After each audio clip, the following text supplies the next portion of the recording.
Tres. Hola, buenas tardes. Les presentamos el tema Mecanismos de protección contra la violencia digital en México.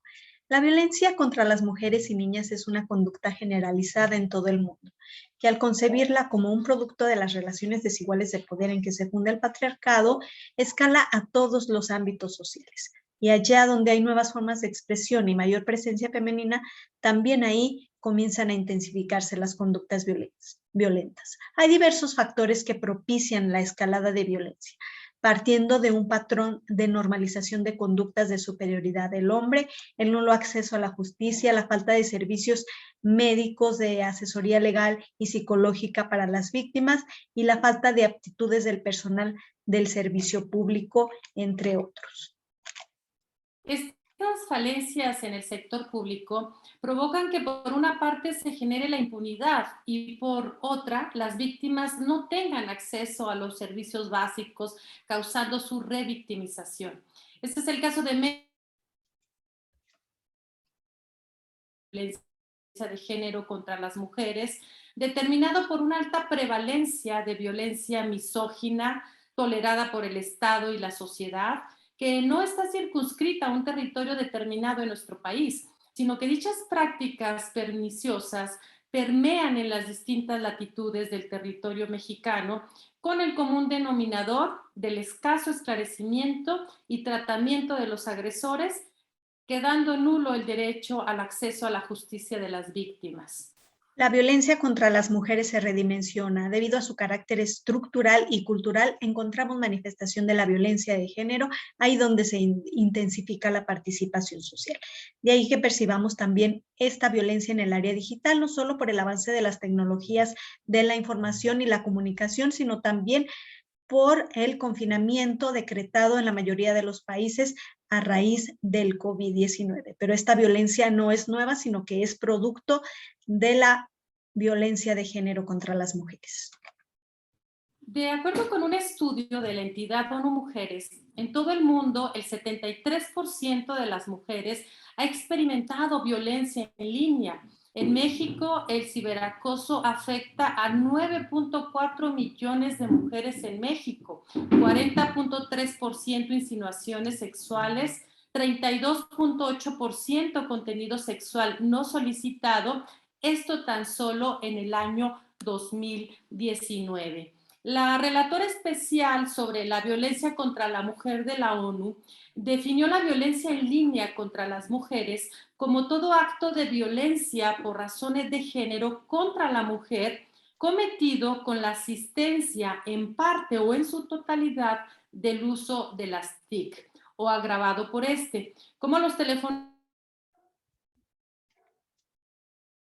formas de medios sociales o correo electrónico dirigida contra una mujer porque es mujer o que le afecta en forma desproporcionada. En el tratamiento de la violencia es preciso identificar la prevalencia con relación a la diversidad de mujeres, porque habrá cierto tipo de mujeres que sufran mayor tipo de violencia que otras. Por ejemplo, las defensoras de derechos humanos, periodistas, mujeres políticas, participantes activas en el debate público o que tienen un perfil público son objeto de ciberacoso, amenazas en línea y abuso misógino y sexual. Mientras que las mujeres lesbianas o bisexuales o con alguna discapacidad o pertenecientes a una etnia suelen ser blanco de discursos de odio y abusos homofóbicos, racistas y sexistas. Los actos que integran la violencia digital son múltiples y variados. De hecho, se van generando nuevas formas debido al avance veloz de las tecnologías de la información y la comunicación, en contraste con respuestas tardías de los estados, donde no se logra ni siquiera enumerarlas, mucho menos adoptar medidas necesarias para controlarlas y evitar que escale este tipo de violencia. De acuerdo con la Organización de los Estados Americanos, los actos de estas violencias son muy diversos. Entre ellos podemos encontrar, por ejemplo, el doxing, el slut shaming, el ciberhostigamiento, ciberderecho, el ciberacoso, ciberbullying, ciberdiscriminación, el grooming o ciberengaño pederasta. Aun cuando cualquier persona puede ser víctima de los ciberdelitos, a las mujeres les afecta, nos afecta en forma desproporcionada. La violencia mediática o digital, al igual que otros tipos de violencia de género, se ejerce como una forma de control y tiene un efecto silenciador, porque limita la libertad de expresión de las mujeres. Y dado el anonimato de los perpetradores, pudiera considerarse que es una violencia irreal por la magnitud de las redes y la variabilidad de los dispositivos electrónicos, plataformas digitales. Pero los daños son reales, se provocan en las víctimas depresión, ansiedad, estrés, miedo, ataques de pánico, incluso intentos de suicidio o afectaciones económicas por la pérdida del empleo. Esto ha llevado a realizar una serie de reformas legislativas para armonizar dichas normas en torno a la mayor protección de los derechos humanos de las mujeres y niñas. En el caso particular de México, existe un caso emblemático sufrido por una joven que a partir de su ataque en las redes sociales comenzó su carrera de activismo hasta lograr presentar una iniciativa contra estas acciones a la que fue víctima. La antesala para contemplar este tipo de violencia en la Ley Marco de Protección de los Derechos de las Mujeres fue el caso de Olimpia Coral Melo, quien fue víctima de este tipo de violencia a los 18 años a través de la difusión de un video íntimo.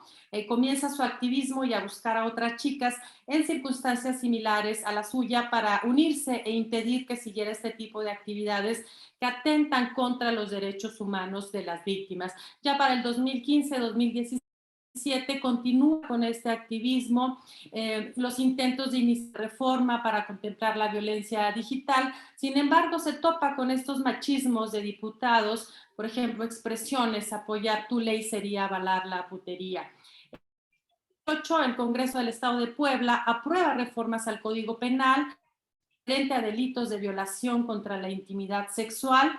En el 2019, la Ciudad de México aprobó condenas de hasta 9 años de prisión por crear o divulgar fotos y videos íntimos sin los actores.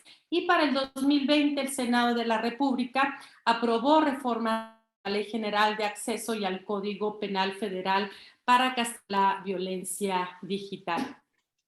Para que reformas como la que hemos comentado logren su objetivo, se necesita el correcto funcionamiento de toda la estructura estatal para elevar a la realidad de miles de mujeres que en México constantemente ven vulnerados sus derechos humanos. Se requiere dotar a las instituciones de medios adecuados para realizar funciones de investigación y no solo esperar a actuar cuando se interponga la denuncia. El Estado mexicano debe esforzarse con tareas de sensibilización, no solo en el servicio público, para que servidores públicos de primer contacto con las víctimas apliquen la perspectiva de género en estos casos, sino también una sensibilización social tendente a equilibrar las relaciones entre mujeres y hombres y evitar criminalizar a las víctimas, al tiempo que se ideen medios de fiscalización y control de las redes sociales para frenar este tipo de violencia y los efectos de las víctimas y su círculo.